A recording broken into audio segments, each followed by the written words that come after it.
Students can be imposed a penalty of rupees 20,000 for holding dharnas and face admission cancellation or a fine up to rupees 30,000 for restoring to violence at Jawaharlal Nehru University, its latest rules stipulate. The 10-page Rules of Discipline and Proper Conduct of Students of JNU has laid out punishments for different kinds of acts like protests and forgery and procedures for proctorial inquiry and recording a statement. According to the document, the rules came in effect on February 3. It came after the university witnessed a slew of protests over the screening of a BBC documentary. The rules document states that it has been approved by the Executive Council, that the highest decision-making body of the university. However, Executive Council members told PTI that the issue was brought as an additional agenda item, and it was mentioned that this document has been prepared for court matters. The Akhil Bharatiya Vidyarthi Parishad's JNU Secretary Vikas Patel termed the new rules authoritarian, while asserting that the old code of conduct was sufficiently effective. He demanded a rollback of this draconian code of conduct. JNU Vice Chancellor Santi Shri D. Pandit did not respond to texts and calls from PTI seeking her reaction.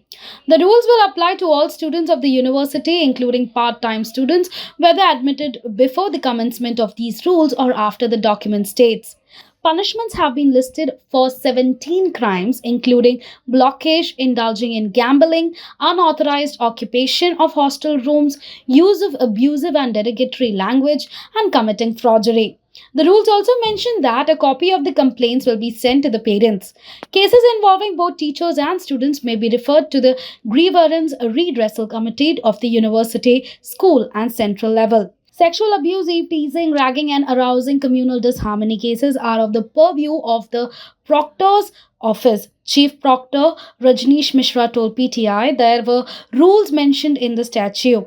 However, the new rules have been formulated after a proctorial inquiry. He did not reveal when this proctorial inquiry started, and when asked whether the old rules have been modified, she replied in affirmation. It has proposed punishments for all acts of violence and coercion such as gheraos, sit-ins, or any variation which disrupt normal academic and administrative functioning, and or any act which incites or leads to violence. The punishments include cancellation of admission or withdrawal of a degree or a denial of registration for a specific period, rustication up to 4 semesters and or declaring any part of the entire JNU campus out of bounds, expulsion, and a fine of up to rupees 30,000 as per the old rules. 1-2 semesters of eviction from the hostel.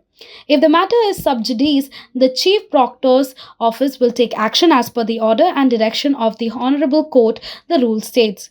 For hunger strikes, dharnas, group barging, and any other form of protest by blocking the entrance or exit of any of the academic and or administrative complexes or disrupting the movements of any members of the university community, a fine up to rupees 20,000 will be levied. According to the old rules for gheraos, demonstration, and sexual harassment, the proposed punishment were cancellation of admission, rustication, and expulsion.